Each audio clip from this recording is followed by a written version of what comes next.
Well, looks like I lost a lot of my narration from the first film. But we're going to go past the shoreline again and we'll see what's left.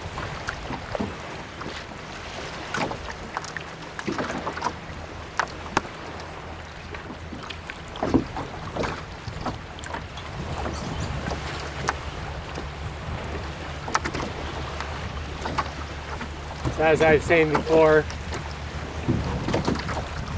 here's the western edge of this 150-year-old farm, formerly known as the Kruger's farm.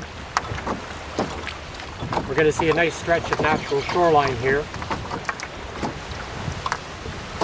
Above the waves you can hear the kingfisher as he makes his call and passes by. You can see the waves breaking along the little bit of beach that's here. And this section is pretty well all natural here. No concrete's been dumped or very little. Trees that have fallen over have washed up on the beach and add additional protection. Mother Nature moves all the stones back and forth. You can see along the hill how everything is grown in. Everything that's green, everything that's got roots is helping to preserve the shoreline. It's digging it in, it's protecting it. The shadows from the trees help to keep the water a little bit cooler. All the trees that had fallen into the water provide fish habitat for the minnows, for the bait fish. Some place to hide from the big guys. And like I was saying earlier, it's amazing how many kids have found their way down here to take a look. We're coming back upon some of the natural stone and shale that is within the embankment. I was doing a job in Burlington last week where they dug out the foundation for the house about a mile or so from shore, and that same layers of green and red rock is there. It's amazing how close that is to becoming stone. After a day or so in the sunshine, it just turns back to mud again. Now you can see a little bit of erosion up on the upper bank. And all the trees that you see up there,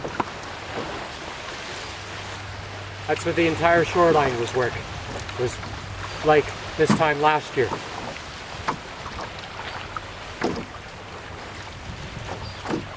In this area here, there's quite a bit of man-made concrete, rubble, rebar that's been put into the water over the years for protection. But Mother Nature moves it around at will. The best still is all the trees. She's dropping them for a reason. She's planting them along the shoreline. She's putting them parallel to the water's edge, help to break up the waves, help to create fish habitat, help to provide shade, help provide places for the kingfishers to sit, for the red-tailed hawks to sit.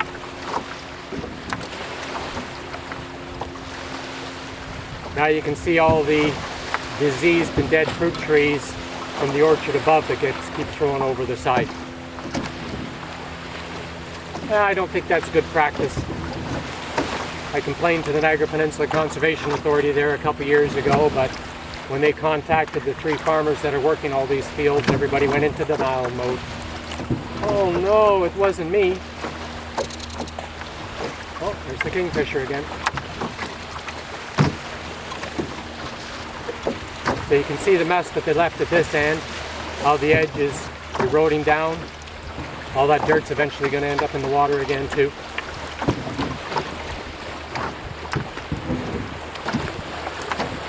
And this is all the stonework that was done from January to April this year. The stone is beautiful. It looks like a granite or a quartz, and it came from the Bracebridge area. I imagine all this work was minimum $250,000. 2 or 3 excavators, dump trucks, bulldozers. But unfortunately they did the work in the wintertime when there was no ice along the shoreline. And massive quantities of silt ended up into the lake. On the back side of the permit from the Niagara Peninsula Conservation Authority, it clearly states nothing goes into the lake, under threat of fines up to $10,000.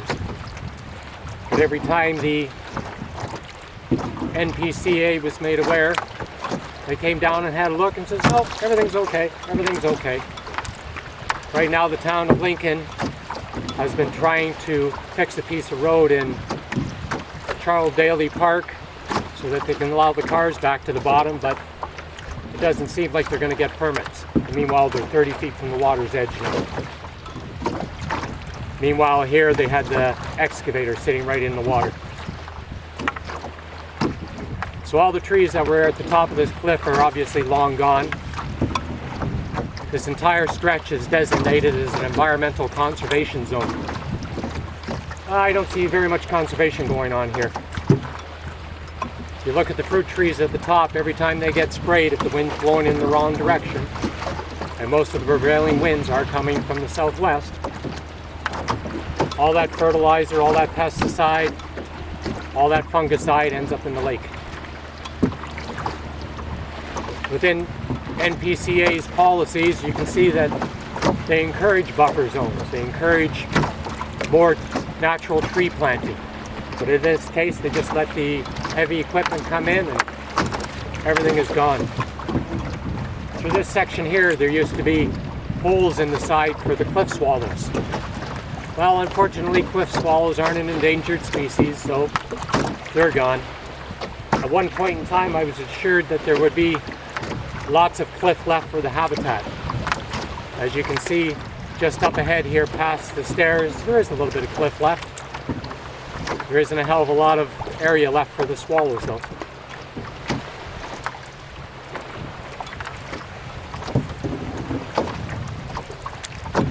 Where you can see the danger due to construction design, that's a little creek that goes up to a pond on the top.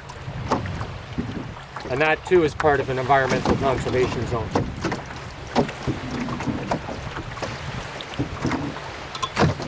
And to the left of the sign, this is all still part of the farm property, but all the stonework you see here was totally illegally back in 2005 and 2006 by the owner of this property here.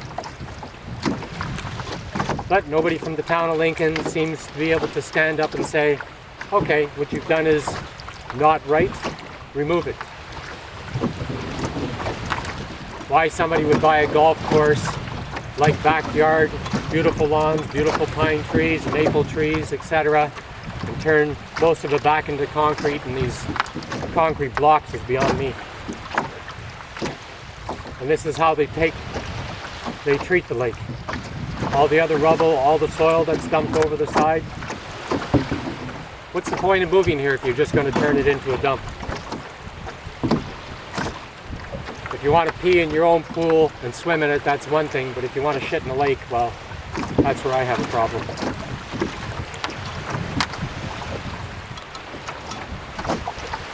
This ramp here is Durham Road North. And all the concrete work done to the left-hand side of it was all done illegally without permit. That was also done in 2005, 2006. I keep being told that it's in litigation. I've got some more Freedom of Information requests in with the town of Lincoln right now to see how far it's actually gone. But it doesn't seem like the town is ever going to come back and say, okay, remove it, return it to its natural state. And this is all public land, this road allowance. This used to be a beautiful 40-foot cliff with a 75, 80-year-old tree on the top, the natural habitat for the groundhogs, for the butterflies, for the rabbits, wild raspberries.